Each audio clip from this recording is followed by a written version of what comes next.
ओम श्री गुरुवे नमः। सर्वे भवन्तु सुखिनः, सर्वे सन्तु निरामया, सर्वे भद्राणि पश्यन्तु, माँ कश्चित् दुख भाग भवेत्। मित्रों, आप सबका बहुत बहुत अभिनंदन है, स्वागत है, वंदन है। जैसा आप सब जानते हैं कि आज विश्व जल दिवस है और 22 मार्च को विश्व जल दिवस के रूप में मनाया जाता है।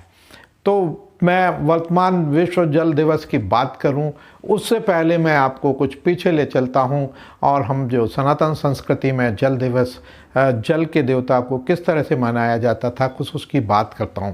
देखिए, सनातन संस्कृति में भगवान वरुण को जल का देवता माना गया है और जल के देवता के रूप में उनकी सदैव पूजा होती है। आज भी जब हम कोई भी पूजा पाठ करते हैं तो वरुण देवता की पूजा अवश्य करते हैं। इसी तरह से इंद्र जो देवता हैं, उनका काम है कि बारिश करना, समय समय पर बारिश करना और उसको नियंत्रित करना।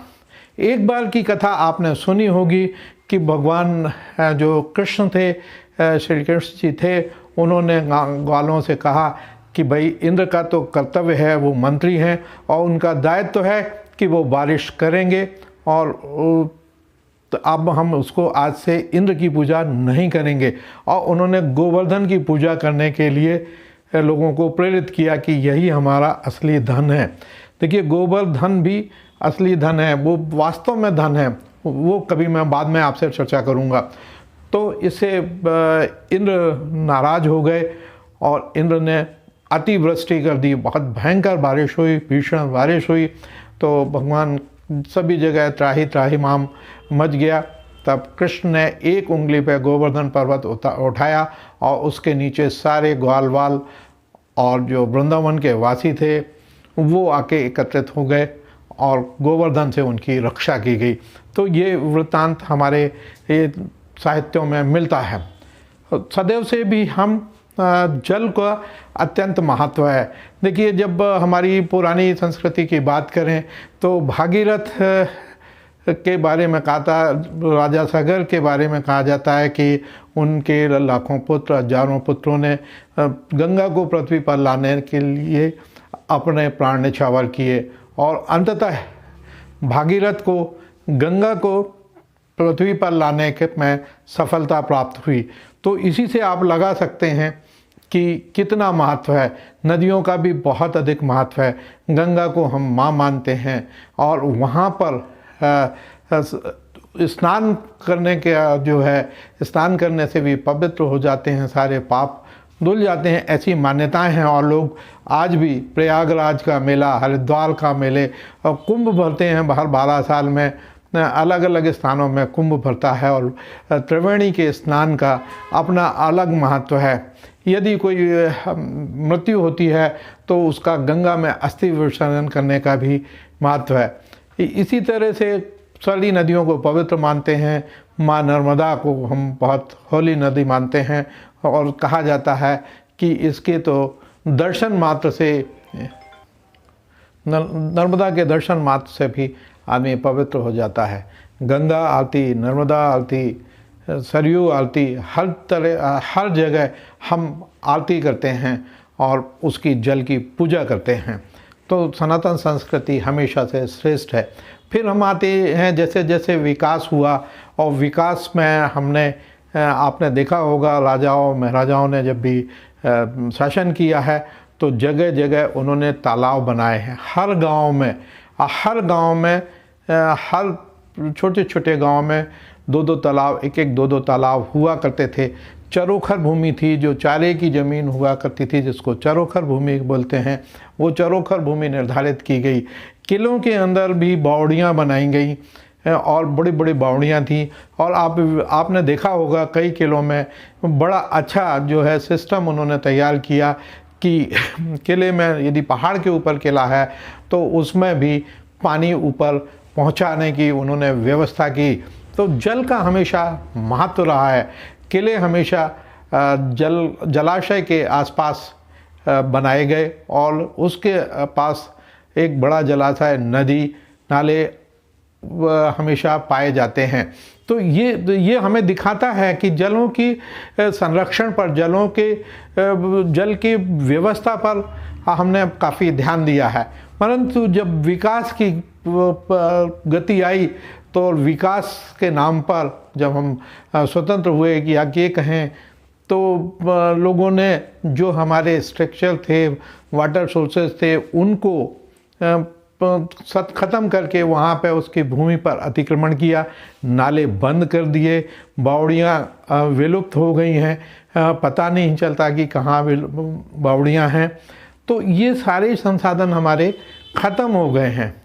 तो अब हमको इसको पुनर्जीवित करने के लिए की आवश्यकता होती है कि अब हम पुनः इसको जीवित करें। तो अब मैं बात करता हूँ कि आज मैं बात करता हूँ विश्व जल दिवस मार्च 22। प्रतिवर्ष 22 मार्च को विश्व जल दिवस मनाया जाता है। इस अवसर पर लोगों को मीठे जल के महत्व और टिकाऊ जल प्रबंधन तकनीकों की आवश्यकता के बारे में जागरूकता फैलाई जाती है, क्योंकि वर्तमान में जल की कमी एक वैश्विक चिंता बनी हुई है। विश्व जल दिवस 2024 का विषय इस बार 2024 के लिए विश्व जल दिवस का विषय है शांति के लिए जल। पुनः एक बार 2024 का विषय है शांति के लिए जल। वर्तमान में वैश्विक स्तर पर जल एक ऐसा विषय है जो कई देशों में संघर्ष का कारण बना हुआ है। जल जीवन के लिए तो आवश्यक है ही, साथ में जल के महत्व को इस बात से भी समझा जा सकता है कि वैश्विक स्तर पर जल दो देशों या क्षेत्रों के बीच में संबंध को बेहतर भी कर सकता है और संघर्ष भी भड़का सकता है। विश्व जल दिवस का इतिहास की मैं चर्चा करता हूँ। वर्ष 1992 में ब्राज़ील में पर्यावरण और विकास सम्मेलन कार्यक्रम आयोजित किया गया। इसी सम्मेलन में विश्व जल दिवस को मनाए जाने का मुद्दा उठा। इसके बाद संयुक्त राष्ट्र महासभा ने 1992 में इस प्रस्ताव को अपनाया और UNGA ने प्रतिवर्ष 22 मार्च को विश्व जल दिवस मनाए जाने की घोषणा की। इस तरह से पहली बार 1993 में विश्व जल दिवस मनाया गया और वर्ष 2010 में UN ने सुरक्षित स्वच्छ पेयजल एवं स्वच्छता के अधिकार को मानव अधिकार के रूप में मान्यता दी। इसका उद्देश्य वैश्विक जल संकट पर लोगों का ध्यान केंद्रित करना है। विश्व जल दिवस का महत्व। विश्व जल दिवस का मुख्य फोकस सतत विकास लक्ष्य की उपलब्धि का समर्थन करना है, जिसमें 2030 तक सभी के लिए साफ जल और स्वच्छता उपलब्ध करने का लक्ष्य निर्धारित किया गया है। जल संरक्षण की आवश्यकता क्यों पड़ी? संयुक्त राष्ट्र के अनुसार स्वच्छता, साफ सफाई और साफ पानी की कमी से होने वाली बीमारियों से हर साल 14 लाख लोगों की मौत हो जाती है। विश्व के लगभग 25% आबादी के पास स्वच्छ जल तक नहीं है और लगभग आधी वैश्विक आबादी के पास स्वच्छ शौचालयों का अभाव है। वर्ष 2050 तक जल की वैश्विक स्थिति 55% तक बढ़ने का अनुमान है। चूँकि जल रोजमर्रा की गतिविधियों के लिए आवश्यक है, जल का उचित उपयोग मीठे जल के भंडारों के प्रबंधन में महत्वपूर्ण भूमिका निभाता है। औसतन एक व्यक्ति एक दिन में 45 लीटर तक पानी अपने दैनिक गतिविधियों के माध्यम से बर्बाद कर देता है। इसलिए दैनिक जल उपयोग में कुछ बदलाव करने से भविष्य में उपयोग के लिए काफ़ी मात्रा में जल बचाया जा सकता है। दुनिया भर में लगभग 3 अरब से अधिक लोग जल की निर्भरता के कारण दूसरे देशों में पलायन करते हैं, जबकि केवल 24 देशों के पास अपने साझा जल उपयोग के लिए सहयोग समझौते हस्ताक्षर हैं। सार्वजनिक स्वास्थ्य और समृद्धि, खाद्य और ऊर्जा प्रणाली, आर्थिक उत्पादकता और पर्यावरणीय अखंडता सभी प्रबंधित जल चक्र पर निर्भर हैं। मित्रों, इसलिए जल का संरक्षण आवश्यक है। जल को हमें बचाना चाहिए। RO का जो जल है, RO के जो 3 लीटर पानी वेस्ट करता है और 1 लीटर पानी हमको RO में देता है, फिल्टर करके देता है। इसलिए 1 लीटर जल के लिए 3 लीटर वेस्ट होता है, तो जो 3 लीटर पानी वेस्ट होता है उसको संग्रहित करके उससे दूसरे उपयोग कर सकते हैं। बागवानी में उसका उपयोग किया जा सकता है, कपड़े धोने में किया जा सकता है, नहाने में किया जा सकता है, तो उसको बचाएं, उसको संरक्षित करें। दूसरा, जो टेप पानी है उसको ज़्यादा देर बहाएं नहीं, जितनी आवश्यकता है उतना ही पानी उपयोग करें। शौचालय के टेप बंद रखें, यदि ख़राब हो गए हैं उसको तत्काल सुधारें। इस तरह से जल की आवश्यकता को समझें। बहुत से ऐसे देश हैं जहाँ पर मीठा जल नहीं है। हम बहुत सौभाग्यशाली हैं कि हमारे पास जल पर्याप्त मात्रा में उपलब्ध है। मित्रों, जल का संकट कहाँ कहाँ है इसकी चर्चा करते हैं, और भारत शासन इसके लिए क्या प्रयास कर रहा है इसकी भी हम आपसे चर्चा करते हैं। जल मिशन के तहत भारत शासन हर घर जल पहुंचाने के लिए कृत संकल्पित है, उसकी भी मैं आपसे आगे चर्चा करता हूं।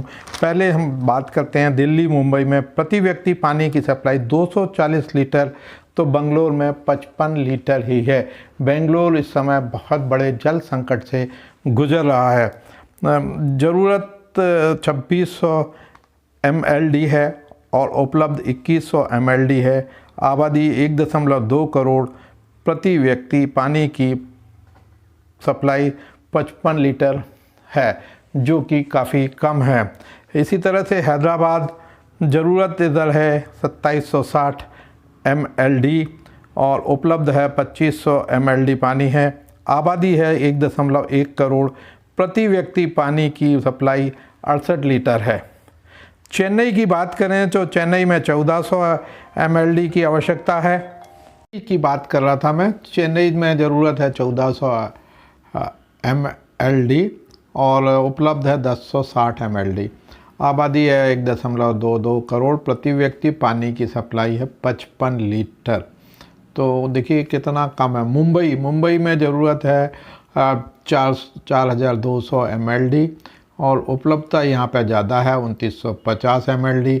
आज़ादी 2.16 करोड़ और यहाँ पर प्रति व्यक्ति पानी की सप्लाई भी बहुत अधिक है 232 लीटर। जयपुर में ज़रूरत है 700 mld, उपलब्ध है 630 mld। आबादी 43 लाख, प्रति व्यक्ति पानी 55 लीटर सप्लाई है। दिल्ली में ज़रूरत है 1290 mld, उपलब्ध है 943 mld। आबादी 3.38 करोड़, प्रति व्यक्ति पानी सप्लाई 240 लीटर है।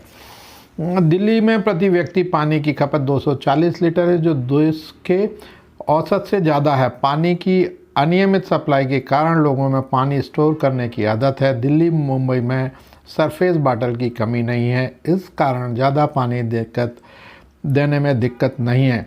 बेंगलुरु की हालत बहुत बेकार हैं। 50 साल में सरफेस वाटर 70% घटा है। IISc के प्रोफेसर TB रामचंद्रन के अनुसार बेंगलोर में 1973 में 2334 हेक्टेयर में सरफेस वाटर था। 2023 में ये 696 हेक्टेयर बचा है। 98% जल स्रोतों पर अतिक्रमण हुआ है। मैंने आपको बताया था कि जो अतिक्रमण की परंपरा हमारे देश में प्रारंभ हो गई है, उससे जल स्रोतों का विनाश हो रहा है, बहुत अधिक नुकसान हो रहा है। ग्राउंड वाटर बोरवेल के बजाय सरफेस वाटर यानी जलाशयों, नदी, झील आदि से पानी लाकर शहरों की ज़रूरतों को पूरा करनी चाहिए। इससे जल स्रोत सूखने के बजाय मानसून के बाद भी लबालब रहेंगे। वे ग्राउंड वाटर रिचार्ज भी करते हैं। जल समुद्र क्षेत्र में डेवलपमेंट पर रोक लगे। ग्लास आधारित ग्रीन कवर बढ़ाएं। देखिए, बार बार यही बात की जाती है कि उसके अलावा ट्यूबवेल से पानी ना लें। अधिकतर पहले भी हमारे यहाँ कुएं बनाए जाते थे, जिससे आसपास की ज़मीन रिचार्ज होती थी और बारिश का पानी और आसपास का पानी उसमें बढ़ता था। एक बहुत अच्छा उदाहरण देखने को मिलता है जो आपके साथ साझा करता हूँ।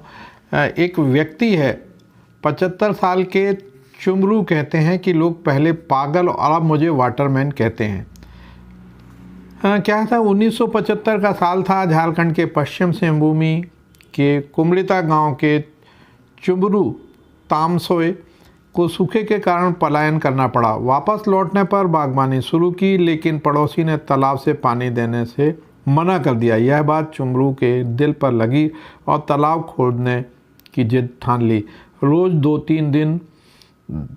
2-3 घंटे खुदाई करने लगे। उन्हें पागल कहकर पत्नी ने भी साथ छोड़ दिया, लेकिन चुमरू ने अकेले 100 गुणित 100 फीट गुणित 20 फीट गहरा तालाब खोद डाला। इस काम में उन्हें 40 साल का समय लगा। तो सोचिए, जब इंसान सोच लेता है तो कुछ भी करना उसके लिए मुश्किल नहीं है। दुनिया की बात करें, विश्व की बात करें तो दुनिया के 400 करोड़ लोग हर साल पानी का संकट झेलते हैं। 25 देश हर साल भारी जल संकट से गुजर रहे हैं। WR वर्ल्ड रिसोर्स इंस्टीट्यूट के एक्वाडक्ट वाटर रिस्क एटलस के अनुसार वे भी देश हैं जहां दुनिया की आबादी का 1/4 हिस्सा रहता है। 50% आबादी दुनिया की यानी 4 अरब लोग साल में कम से कम 1 महीने अत्यधिक जल संकट के हालात देखते हैं। 5 सबसे अधिक जल संकट वाले देश में आते हैं Qatar, Oman, Lebanon, Kuwait, Cyprus, Bahrain. शीर्ष वाटर स्टेट्स देश में इंग्लैंड, भारत, ईरान, मैक्सिको और अफ्रीका हैं। 83% आबादी मध्य पूर्व और उत्तरी अफ्रीका में भारी जल संकट की स्थिति में है। दक्षिण एशिया में 74% आबादी जल संकट के दायरे में है। मित्रों, मैं आपको बता दूं कि पृथ्वी का 71% हिस्सा पानी से ढका हुआ है। 1.6% पानी ज़मीन के नीचे है। 0.001% वाष्प और बादलों के रूप में है। पृथ्वी की सतह पर जो पानी है उसमें से 97% सागरों एवं महासागरों में है, जो नमकीन और पीने के काम में उपयोग नहीं होता है। तो इस तरह से इतनी अधिक मात्रा में 71% जल होने के बावजूद भी जल का संकट है, जो एक बड़ा चिंता का विषय है। प्रधानमंत्री ने 15 अगस्त 2019 को जल जीवन मिशन JJM हर घर जल की घोषणा की, जो वर्ष 2024 तक प्रत्येक ग्रामीण परिवार को नल जल कनेक्शन प्रदान करने के लिए राज्यों की भागीदारी से कार्यान्वित किया जा रहा है। तो ये एक बहुत बड़ी योजना है और ये बहुत बड़ी योजना है और बहुत अच्छी योजना है। मित्रों, जो शहरों में निवास करते हैं उनके तो हर किचन में, बाथरूम में, हर जगह नल हैं, मगर ग्रामीण जो है काफ़ी दूर से सर से पानी लाते रहे हैं, कुओं से, बावड़ियों से, तालाबों से, दूर दूर से 1-1, 2-2 किलोमीटर दूर से लोग, महिलाएं सर पर पानी लाके अपना जीविकोपार्जन करती थी। अब माननीय प्रधानमंत्री हमारे नरेंद्र भाई मोदी ने जो घर घर नल की योजना बनाई है, अब वो अपना उसमें परिणति होती जा रही है और कई गांव में पानी की सप्लाई हो गई है। जल जीवन मिशन क्या है, इसके बारे में जानते हैं। विश्व मानव आबादी की 17.7% आबादी भारत में है, जिसके लिए 2.4% भूमि समूह में वैश्विक स्वच्छ जल स्रोतों के केवल 4% के साथ प्रबंधन करना है। पिछले 6 वर्षों में चूँकि सरकार का बल मूलभूत सेवाओं जैसे आवास, शौचालय, बिजली, रसोई गैस, स्वास्थ्य सुविधाओं आदि उपलब्ध कराने पर केंद्रित रहा है, इसलिए अब लोगों की स्वाभाविक आकांक्षा है कि उनके जीवन को सरल बनाने के लिए उनके परिसर में नल से जल आपूर्ति उपलब्ध हो जाए। घरों के परिसर के भीतर पेयजल की निश्चित उपलब्धता से न केवल ग्रामीण आबादी के स्वस्थ और सामाजिक आर्थिक स्थिति में सुधार होगा, बल्कि इससे ग्रामीण महिलाओं और बालिकाओं को भी कठिन परिश्रम करने से छुटकारा मिलेगा। इस पृष्ठभूमि में 15 अगस्त 2019 को जल जीवन मिशन शुरू किया गया, जिसका उद्देश्य राज्यों की भागीदारी से वर्ष 2024 तक प्रत्येक ग्रामीण परिवार को कार्यशील घरेलू नल कनेक्शन प्रदान करना है। FHTC विज़न क्या है? प्रत्येक ग्रामीण परिवार को वाहिनी सेवा उपलब्धता प्रभावों पर नियमित और दीर्घकालीन आधार पर निर्धारित गुणवत्ता के साथ पर्याप्त मात्रा में पेयजल की आपूर्ति की जाती है, जिससे ग्रामीण लोगों के जीवन स्तर में सुधार होता है। मिशन जल जीवन मिशन के अधीन सहायता, अधिकार और सुविधाएं प्रदान की जाती हैं। पहला है प्रत्येक ग्रामीण परिवार को वर्ष 2024 तक कार्यशील नल कनेक्शन उपलब्ध कराना। दूसरा, राज्य केंद्र प्रशासित प्रदेशों को ग्रामीण जलापूर्ति कार्यनीति की योजना में भागीदारी करने हेतु, ताकि प्रत्येक ग्रामीण परिवार और सार्वजनिक संस्थाओं जैसे ग्राम पंचायत भवन, स्कूल, आंगनबाड़ी केंद्र, स्वास्थ्य सुविधा केंद्र आदि में दीर्घकालीन आधार पर पीने योग्य जल की उपलब्धता सुनिश्चित कराई जा सके। राज्य संघ राज्यों क्षेत्रों को उनकी पेयजल सुरक्षा की योजना बनाने हेतु। चौथा है ग्राम पंचायतों ग्रामीण समुदायों को उनकी अपनी ग्राम जल आपूर्ति प्रणाली की आयोजना, कार्यान्वयन, प्रबंधन, स्वामित्व, प्रचलन एवं रखरखाव हेतु। पाँचवा, राज्य क्षेत्रों को सुदृढ़ संस्थान तैयार करने हेतु, जिसमें उपयोगिता दृष्टिकोण को बढ़ावा देकर इस क्षेत्र की सेवा सुपुर्दगी और वित्तीय स्थायित्व पर बल दिया जा सके। छठा, जीवन की गुणवत्ता में सुधार लाने हेतु जल के महत्व पर हितधारकों का क्षमता संवर्धन और समुदाय में जागरूकता फैलाना। मिशन के कार्यान्वयन के लिए राज्यों संघ राज्य क्षेत्रों के लिए वित्तीय सहायता का प्रावधान करने और उसे जुटाने हेतु। उद्देश्य, प्रत्येक ग्रामीण परिवार को कार्यशील घरेलू नल जल कनेक्शन उपलब्ध कराना। गुणवत्ता, प्रभावित क्षेत्रों, आकांक्षी जिलों, सूखाग्रस्त और मरुभूमि क्षेत्रों में स्थित गांव, सांसद आदर्श ग्राम योजना वाले गांव, अनुसूचित जाति अनुसूचित जनजाति बहुल गांव, विशेषकर वंचित जनजाति समूह, बसाहटों में HFT के प्रावधानों को प्राथमिकता देना। स्कूल, आंगनवाड़ी में भी नल कनेक्शन देना। स्थानीय समुदायों को घटक क्या है इसके? जल जीवन मिशन के निम्नलिखित घटक हैं, इसको भी काट रहे हैं मित्रों। जल जीवन मिशन के तहत समय सीमा निर्धारित की थी। 2021 में बिहार, गोवा, पांडुचेरी, तेलंगाना, ये 3 राज्य और एक यूनियन टेरिटरी थी जहां पर कि हर घर में जल पहुंचाया जाना था। 2022 के लिए लद्दाख, मणिपुर, पंजाब, सिक्किम, उत्तर प्रदेश, उत्तराखंड, इस तरह 5 राज्य, एक यूनियन टेरिटरी। 2023 अरुणाचल प्रदेश, केरल, गुजरात, मेघालय, हरियाणा, मिजोरम, हिमाचल प्रदेश, तमिलनाडु, जम्मू और कश्मीर, त्रिपुरा, कर्नाटक, 11 राज्य, एक यूटी। 2024 में अंडमान व निकोबार द्वीप समूह, महाराष्ट्र, आंध्र प्रदेश, नागालैंड, असम, उड़ीसा, छत्तीसगढ़, राजस्थान, झारखंड, पश्चिम बंगाल और मध्य प्रदेश, ये राज्य हैं जिसमें 10 राज्य हैं और एक यूनियन टेरिटरी है। इसमें एक बहुत अच्छी बात है, तो राष्ट्रीय जल गुणवत्ता उप मिशन, तो इसमें 27,544 आर्सेनिक फ्लोराइड प्रभावित ग्रामीण बसाहटों में सुरक्षित पेयजल उपलब्ध कराने के लिए मार्च 2017 से कार्यान्वित किया जा रहा है। राज्यों को दिसंबर 2020 तक केवल पीने और खाना पकाने के उद्देश्य के लिए 8 से 10 LPCD सुरक्षित पानी उपलब्ध कराने के लिए सामुदायिक जल शोधन संयंत्र योजना आर्सेनिक और फ्लोराइड प्रभावित बसाहटों में लागू करने की सलाह दी गई है। जल की गुणवत्ता के लिए देखिए गुणवत्ता निर्धारित की है इन्होंने। पीएच जो निर्धारित किया 6.5 से 8.5 तक। फिर कुल घुलित ठोस मिलीग्राम 1 लीटर में 500 और छूट की सीमा है 2000। टर्बिडिटी NTU 1 और छूट 5। क्लोराइड मिलीग्राम में 250 मिलीग्राम पर लीटर और मैक्सिमम 1000 मिलीग्राम पर लीटर। कुल क्षारीय मिलीग्राम पर लीटर 200 और मैक्सिमम 600।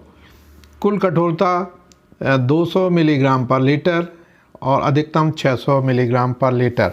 सल्फेट 200 मिलीग्राम पर लीटर और इसमें मैक्सिमम 400 मिलीग्राम पर लीटर। आयरन 1.0 मिलीग्राम पर लीटर। फ्लोराइड 1.0 मिलीग्राम पर लीटर से 1.5 मिलीग्राम पर लीटर। आर्सेनिक 0.01% मिलीग्राम पर लीटर। नाइट्रेट 45 मिलीग्राम पर लीटर। कुल कोलीफॉर्म बैक्टीरिया किसी भी 100 मिलीलीटर नमूने में पहचाने जाने योग्य नहीं होंगे। ई कोलाई या थर्मोटोलेट कोलीफॉर्म बैक्टीरिया किसी भी 100 मिलीलीटर नमूने में पहचाने जाने योग्य नहीं होंगे। तो ये कितना अच्छा इसमें रखा है, ध्यान रखा गया है कि जब हम उनको ट्रीटेड वाटर उपलब्ध कराएंगे तो उसकी गुणवत्ता क्या होगी। इसके लिए प्रयोगशालाएं भी स्थापित की गई हैं और देश में 29 राज्य स्तर की प्रयोगशालाओं की संख्या 29 है। जिला प्रयोगशालाएं हैं 703, ब्लॉक स्तर पर 265, सब डिविजनल प्रयोगशालाएं हैं 1146, मोबाइल प्रयोगशालाएं हैं 91 और प्रयोगशालाओं की कुल संख्या है 2234 जो जल की गुणवत्ता का परीक्षण करेंगे।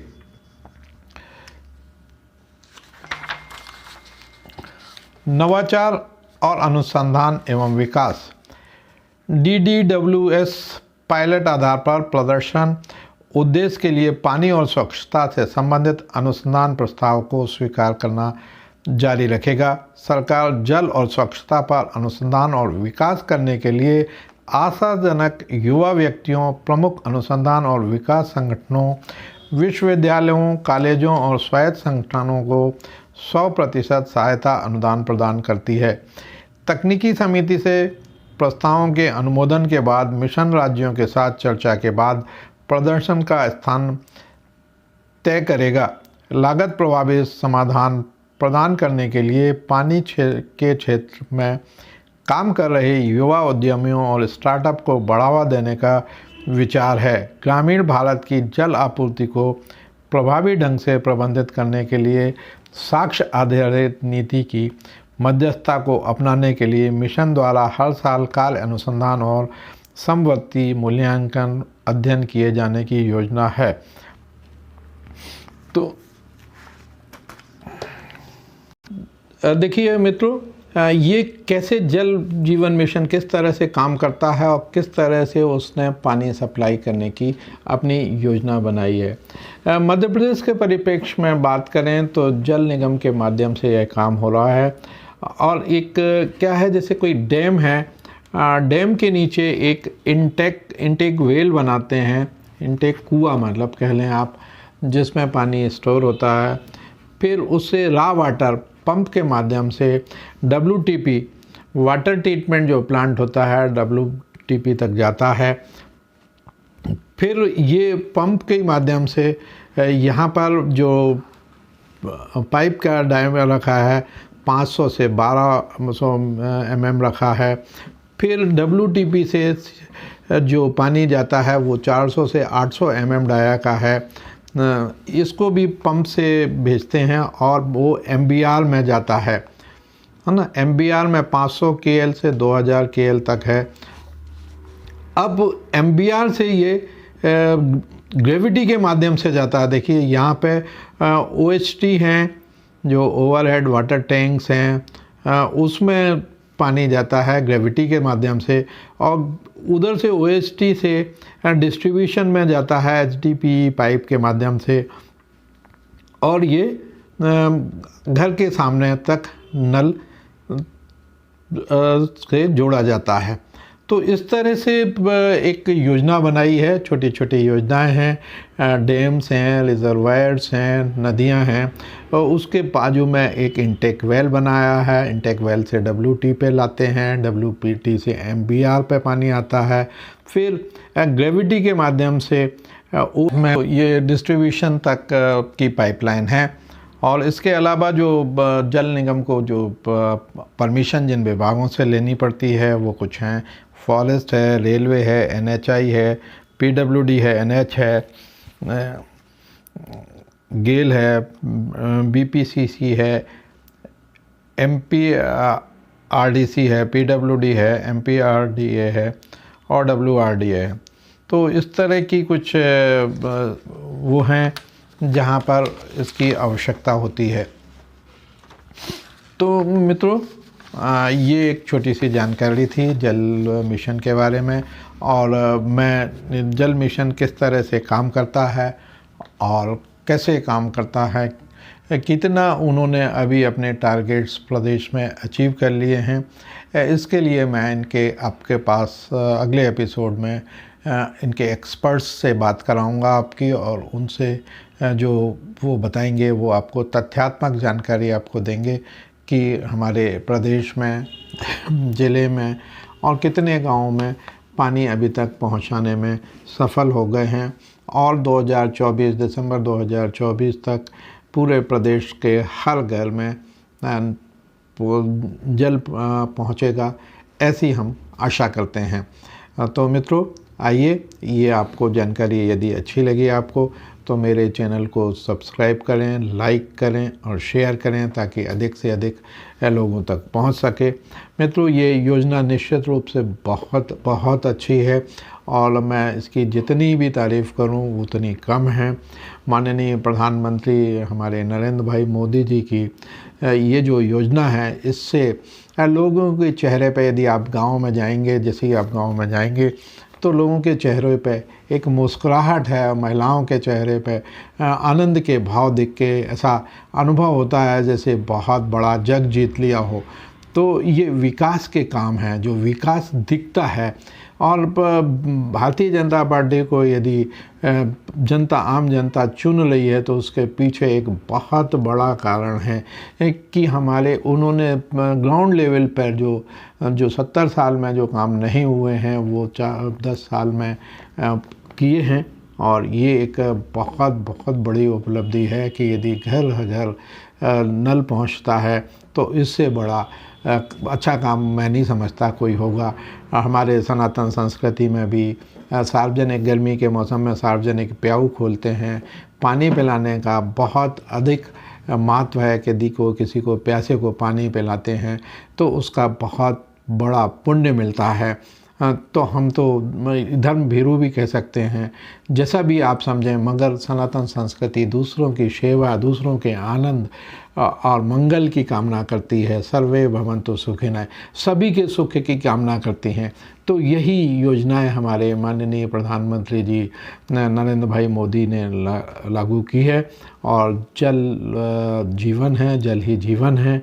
जल मिशन इसमें बहुत तेज़ी से कार्यरत है और जल मिशन जो है उनके कर्मचारी अधिकारियों को भी मैं बहुत बहुत साधुवाद और बधाई देना चाहता हूं, और उनसे अपेक्षा करता हूं कि इस कार्य को बड़े त्वरित गति से करें, क्वालिटी से करें, ताकि हम स्वच्छ जल प्रत्येक नागरिक को, देश के प्रत्येक नागरिक को देने में सफल हो सकें।